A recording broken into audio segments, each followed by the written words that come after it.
Alright, here's how you can put your Nintendo Switch Fortnite account on PS5. First, you want to Google search for Epic Games. You can do this on PC or your phone. You just want to Google search for Epic Games and open up the first website that pops up right here. Now, I'll just log out of my account to show you how you can do this from scratch. Alright, so here on the Epic Games website, once you have been logged in, or once it has loaded, you will click on sign in. And then you will use Nintendo to log into your Fortnite Nintendo Switch account. So here, I hope you know your email for your Nintendo Switch. Just click on it and it should log you in.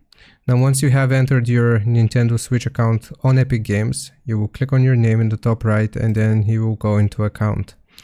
From here, we want to go into apps and accounts from the left. And then you should see PlayStation. So PlayStation 5 here, PlayStation Network. You want to click on connect. And then right here, you're signed into your account. Connecting your account will allow you to share your profile data, game progression, purchases. Note that once you've connected your account for PlayStation Network, you will not be able to connect to a different PlayStation Network to it. So if you click on connect account, it's going to load up the PlayStation sign in page. Okay, like that is now connected to your Epic Games account. Continue, and that's how you do it. I hope this helps you out. Leave a like and sub, and I'll see you next time.